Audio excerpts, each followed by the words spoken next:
Hi, my name's Fiona Lloyd. I'm the Global Brand President for Carat. My name's Alison Keith. I'm the Global Head of Media Excellence at Kraft Heinz. I think there's definitely been a change over the years of media being at the back end of the conversation. And I think now it's really being brought forward, and I think a lot of creative agencies are leaning into the value that media and also media agencies can bring to the development of creative and brand ideas that are just more impactful, because media designs for impact and creative agencies have an increasing need to see the effectiveness of the work that they're doing improve.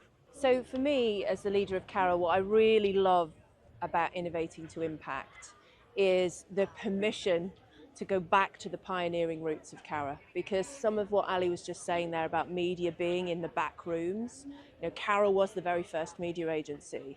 We pioneered the sector. We were the very first media agency brand.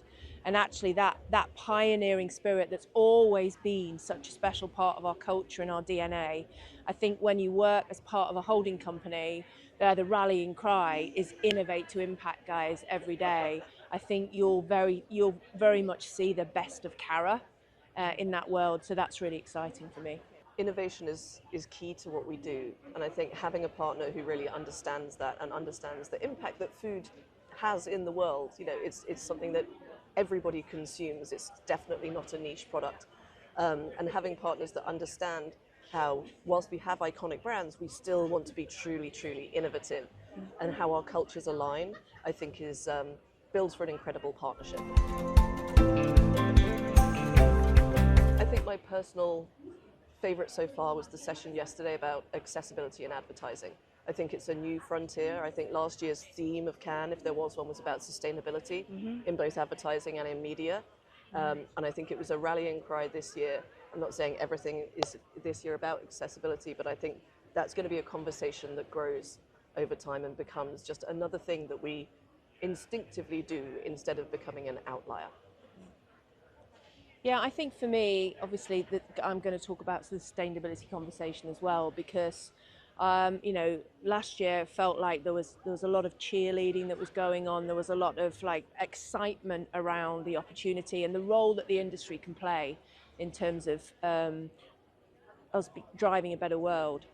But I think this year, actually, what I'm inspired by is the honesty in those conversations around, actually, we've been trying for 12 months and sometimes it's really hard. And how do we actually push through the practical barriers now of wiring that great ambition that we have into the organisations so that it means something day to day for everybody, and quite honest conversations about that as well. So that's been really refreshing. And I think understanding that it is hard, and maybe it should be hard, and that's why it's not a quick fix, and everybody has come back this year with amazing sustainability awards and case studies and things like that, because there's so many pieces of the organization that you have to work with. Legal, setting targets is difficult, working with finance about what's actually physically achievable. So I think we're only going to see it grow over the next 2 to 3 years. So it's great to see some cases this year where sustainability has really started to come to the fore, and I think we'll just see more as the years go by.